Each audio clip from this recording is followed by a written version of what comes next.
So guys welcome back to the channel. So మొత్తానికి ఎన్నో వాయిదాలు గొడవల వల్ల తర్వాత రిలీజ్ అయిన సినిమా అఖండ ఫైనల్ గా అయితే రిలీజ్ అయిపోయింది గైస్ మనకు అఖండ అనే మూవీ. సో మూవీ ఎలా ఉంది, బాగుందా బాగాలేదా, హిట్ అయిందా హిట్ అవ్వలేదా అనేది డీటెయిల్ గా మాట్లాడేసుకున్నాం. సో రివ్యూ స్టార్ట్ చేసే ముందు మాత్రం మీకు చిన్న నోట్ ఏంటిదంటే, ఇది కేవలం నా పర్సనల్, నాకు ఎట్లా అనిపించింది సినిమా అంటే, అండ్ మీకు నచ్చిందా నచ్చలేదా అనేది మీరు కింద కామెంట్ చేయండి.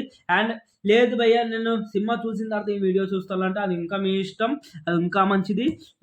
ఒక్కవేళ చూస్తే మాత్రం దయచేసి కింద కామెంట్ మాత్రం చేయండి. నా వీడియోలో ఏదైనా చేంజ్ చేయాలనుకుంటే ఖచ్చితంగా చేంజెస్ అయితే నేను చేసుకుంటాను.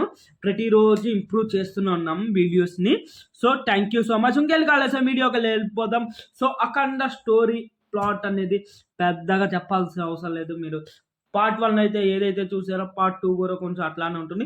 అండ్ కానీ ఏంటిదంటే ఈసారి టెర్రరిస్టులని ఇండియాని ఏదో నాశనం చేసేద్దాం అనే గోళ మీ ట్రైలర్లో ఏదైతే చూసారో అలానే ఉంటుంది అంతే. సో ఇప్పుడు ప్లస్ పాయింట్స్ గురించి మాట్లాడేసుకుంటే, ఒకటి బ్యాక్గ్రౌండ్ స్కోర్ అనేది చాలా అంటే చాలా బాగుంది. అసలు చెవులు దద్దరిల్లిపోయిన అసలు తమనన్న మాత్రం నార్మల్ ఏరియాలకి ఎందుకు సరిగా కొట్టరో ఎందుకు అని నాకు అర్థం కాదు. కానీ బాలయ్య బాబు అంటే చాలు పూనకాలు ఊగిపోయేలా కొడతాడు, అసలు మామూలు కదా తమనన్న మాత్రం. అండ్ నెక్స్ట్ సినిమాటోగ్రఫీ కన్నా సీన్స్, కొన్ని విలేజ్ సీన్స్ కన్నా చాలా అంటే చాలా బాగున్నాయి. అండ్ నెక్స్ట్ మనకి ప్రతి ఒక్కరు యాక్టింగ్ కూడా అంటే నిజంగా చెప్తున్నా, బాలకృష్ణ గారే వన్ మ్యాన్ షో, సినిమా అంతా వన్ మ్యాన్ షో చూస్తాం మనం. ఆ లెవెల్గా ఉంటుంది. మాస్ తాండవం ఏంటిదో వన్ మ్యాన్ షో చూసేస్తాం ఈ సినిమా నిండా, అట్లా ఉంటుంది అసలు అండ్ ఇప్పుడు నెగిటివ్ పాయింట్లోకి వెళ్ళిపోతే మనం, సో సినిమా స్టోరీ ప్లాట్ అనేది పెద్ద ఏం ఉండదప్ప. ఓకే, సో అఖండ 1 మనకి ఏ లెవెల్లో ఉంటుందో అఖండ 2 ఆ లెవెల్లో ఎక్స్పెక్ట్ చేయలేం. సో ముందే చెప్తున్నాం, మేము స్టోరీ ప్లాట్లు ఇవన్నీ ఎక్స్పెక్ట్ చేసి వెళ్తామంటే మాత్రం అలా వస్తలేదు. మీకు 1 టైం మాత్రమే నచ్చిద్ది. మేము ఇదేమి ఎక్స్పెక్ట్ చేయము, బాలయ్య గారి మాస్ ఎక్స్పెక్ట్ చేస్తామంటే డెఫినెట్గా మీరు సినిమాకి వెళ్ళిపోవచ్చు.